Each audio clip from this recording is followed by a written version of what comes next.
100 रोटी वाला ससुराल। सुनो जी, मुझे तो शीतल की बड़ी फिक्र रहती है। उसका ध्यान तो बस घर के बाहर दोस्तों के साथ घूमने फिरने में ही रहता है। उसे कुछ बोलो तो एक नहीं सुनती। मैं तो कहती हूँ इसकी जल्दी शादी वादी करवा दो, वरना लड़की हाथ से निकल जाएगी। तुमसे ज़्यादा चिंता है मुझे शीतल की शादी की। कल ही वो रामपुर वाले मौसा जी को फ़ोन भी किया था। बता रहे थे एक लड़का है नज़र में। उनका अपना घर है और लड़का भी अच्छा है। अरे तो फिर बस बात चलाओ ना, एक बार देखे तो सही लड़का और घर बार कैसा है। कौन से लड़की की बात चल रही है यहाँ? तुम्हारी शादी की बात चल रही है बेटी। अब तुम्हारी शादी की उम्र हो रही है तो लड़का तो देखना पड़ेगा ना। उफ़ो, मुझे अभी नहीं करनी शादी वादी। ये तो मेरे खेलने कूदने के दिन है। बहुत खेल कूद ली तुम। अब घर के काम धाम सीखने की कोशिश करो, समझी? ससुराल जाकर हमारी नाक मत कटवा देना। सब्जी काटनी तो आती नहीं इसको, तो नाक ही कटवाएगी। अरे मैं इसे शादी तक अच्छे से सब सिखा दूंगी। आप तो बस उस लड़के से इसकी शादी के बाद चलवाओ। कुछ दिनों बाद कुणाल और उसकी माँ शीतल को देखने घर आते हैं। कुणाल दिखने में बड़ा ही स्मार्ट होता है। शीतल तो उसे देखती ही रह जाती है। देखो जी, हमारी कोई डिमांड तो है नहीं, बस हम चाहते हैं कि लड़की घरेलू हो, घर के सारे कामकाज संभाल ले। अब आपके परिवार में तो बस 3 ही लोग हैं, पर हमारा तो खूब भरा पूरा परिवार है। बाकी हमें लड़की के घूमने फिरने दोस्तों से मिलने से कोई दिक्कत नहीं है। घर का काम करने के बाद जो चाहे सो करे। अरे वाह, ये तो इतने बढ़िया लोग हैं। लड़का भी इतना स्मार्ट है और ऊपर से इन्हें मेरे घूमने फिरने से भी कोई दिक्कत नहीं है। हे भगवान, तूने तो बिना मांगे ही मुझे सब दे दिया। बताओ जी, और क्या चाहिए हमें? हमारी तरफ से तो रिश्ता पक्का है जी। बस फिर तो हंसी खुशी शीतल और कुणाल की शादी हो जाती है। शीतल मन ही मन बड़ी खुश होती है और उसी खुशी के साथ वो अपने ससुराल में कदम रखती है। आओ बहू, तुम्हारा अपने ससुराल में स्वागत है। ये मिलो अपने परिवार से। ये तुम्हारे ससुर जी, तुम्हारी ननद सुनीता और गीता, सुनीता के पति राजेश और उनके 2 बच्चे राजू और चिंटू। ये ना हमारे साथ यहीं रहते हैं। ये तुम्हारी दादी सास है और बाकी लोग अभी बाहर गए हुए हैं। इतने सारे लोग, ये सब यहीं रहते हैं इस घर में? अरे अभी तो मेरे देवर देवरानी और उनके 3 बच्चे यहाँ नहीं है। उसके मायके में भी शादी थी ना, तो बस वहीं गई है। कल तक आ जाएंगे। हे भगवान, ये घर है या धर्मशाला? ये सब एक साथ इस घर में कैसे रहते हैं? मुझे तो पता ही नहीं था इनका इतना बड़ा परिवार है। अब समझी कि कोई डिमांड क्यों नहीं की इन्होंने। ये सब चाल चले मेरे साथ। अरे बहू, खड़े खड़े क्या सोच रही हो? चलो अपने कमरे में जाकर आराम करो। जी माँ जी। अगले दिन शीतल का ससुराल में पहला दिन होता है। शीतल रसोई में जाकर सबके लिए खीर बनाने लगती है। तभी उसके ननद सुनीता आती है। अरे वाह भाभी, आज क्या बना रही हो? बस दीदी, आज वो पहली रसोई है ना, तो खीर बना रही थी। अरे भाभी, ये खीर वीर रहने दो। घर में 4 लोगों को शुगर है और कुछ लोग मीठा ही नहीं खाते। आप ना सीधा खाना ही बना दो। क्या फ़र्क पड़ता है, मीठा बने या नमकीन? बस बहू के हाथ की पहली रसोई होनी चाहिए ना। जी दीदी, तो फिर मैं खाना ही बना देती हूँ। आप बता दो खाने में क्या बनेगा? बस सिंपल सी कोई सब्जी बना दो, जैसे आलू गोभी या आलू मटर, और उसके साथ रोटियां सेक दो। हमारे परिवार में अब तुम्हें मिलाकर पूरे 20 लोग हो गए हैं। 15 बड़े और 5 बच्चे। बड़ों की 6 और बच्चों की 2 के हिसाब से रोटी बना देना। चलो मैं चलती हूँ, सब देख लेना। हाँ, बड़ों की 6 रोटी मतलब कि 15 लोगों की 90 रोटियाँ, और बच्चों की 2 रोटी मतलब 5 बच्चों की 10 रोटियाँ। 90 और 10 मतलब कुल मिलाकर 100 रोटियाँ। हाय, मैं तो मर गई। 100 रोटी अकेले कैसे बनाऊंगी? माँ, ये तुमने मेरी शादी कहाँ कर दी? शादी से पहले तो मैंने कभी 4 रोटी से ज़्यादा नहीं बनाई।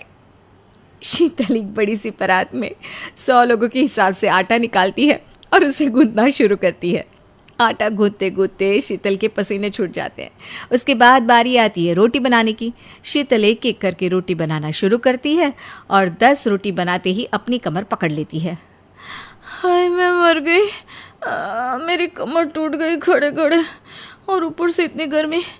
मैं 100 रोटियां कैसे बनाऊंगी? अरे भाभी, सब बाहर रोटियों का इंतजार कर रहे हैं। ज़रा जल्दी जल्दी रोटी सेक दो। सब मेरी दोनों बहू का इस घर में स्वागत है। अंदर आ जाओ, तुम दोनों बहुत सुंदर हो, बहुत प्यारी हो। केसरी ऐसा सोचकर अपने मन में सोच रही होती है। अब मेरी दोनों बहू आ गई हैं, इस घर को अच्छे से संभाल लेंगी, जैसे कि मैंने संभाला है। ऊपर से अब ठंड में मुझे काम भी नहीं करना पड़ेगा। जैसा मैंने सोचा था उससे भी बहुत सुंदर है मेरा ससुराल। अपना ससुराल देखकर तो मुझे इतनी खुशी हो रही है कि बस क्या बताऊं। मेरी तो सारी ठंड भी भाग गई। यहाँ तो किसी चीज की कमी ही नहीं है। सच कहूँ तो बहुत सुंदर लग रहा है ससुराल। पहले तो मैंने बहुत गरीबी देखी है, लेकिन ससुराल में किसी चीज की कमी नहीं होगी क्योंकि सब बढ़िया है। दोनों बहू के चेहरे पर मुस्कान थी। तुम दोनों बहुत थक चुकी होगी और तुम्हें ठंड भी लग रही होगी। चलो, मैं तुम्हें तुम्हारे कमरे में छोड़ आती हूँ, उसके बाद तुम्हारी पहली रसोई की रस्म करेंगे। केसरी ऐसा कहकर अपनी दोनों बहू को उनके कमरे में लेकर जाती है, जहाँ दोनों बहू थोड़ी देर आराम करती हैं। कुछ ही देर में केसरी उनके पास आती है और उन्हें पहली रसोई की रस्म के लिए बुलाती है। तुम दोनों ने आराम तो कर ही लिया होगा, चलो पहली रसोई की रस्म भी कर लेते हैं। केसरी ऐसा कहने के बाद दोनों बहू को ठंड में रसोई में छोड़कर बाहर चली जाती है। थोड़ी ही देर में फिर से वो दोबारा आती है। मुझे माफ कर देना, मैं तो तुम्हें सामान निकाल कर देना ही भूल गई, अभी देती हूँ। केसरी रसोई में आकर एक कटोरी लेती है और उसमें 6 चम्मच चीनी डालती है, 2 गिलास दूध निकाल कर रख देती है और साथ में 2 कटोरी चावल निकाल के डोंगे में रख देती है।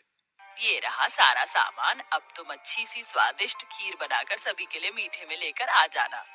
केसरी इतना कहकर रसोई से बाहर चली जाती है और दोनों बहू एक दूसरे की तरफ देख रही होती है। लगता है माँ जी हमें कुछ ज्यादा ही भली समझ रही हैं। मुझे तो लगता है कि उन्हें ये लग रहा होगा कि हमें खाना बनाना ही नहीं आता। चलो कोई बात नहीं, हम अपने हिसाब से बना लेते हैं। ज्यादा बनाएंगे ताकि रात को खाने को मिल जाए।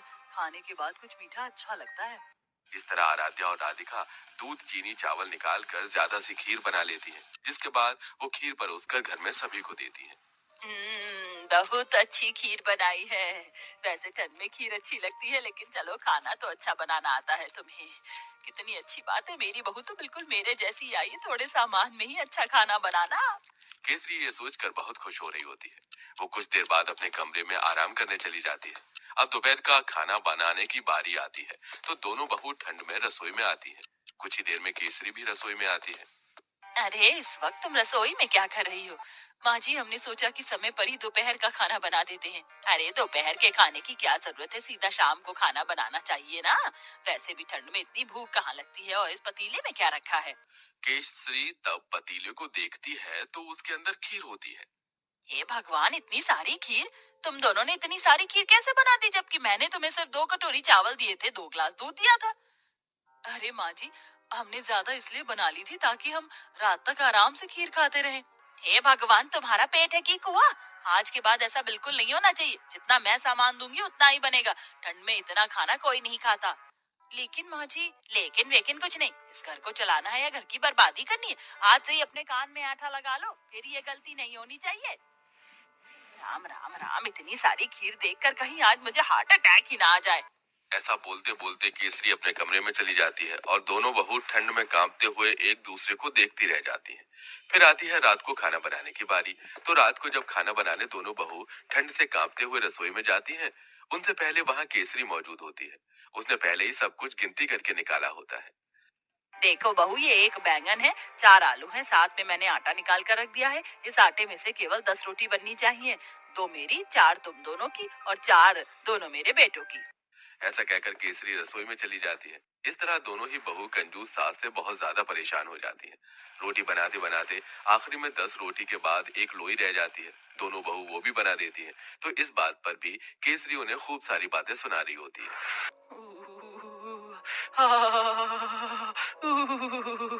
बहुत ठंड लग रही है। एक तो घर के सारे काम करो, ऊपर से खाना भी बनाओ तो गिनती का।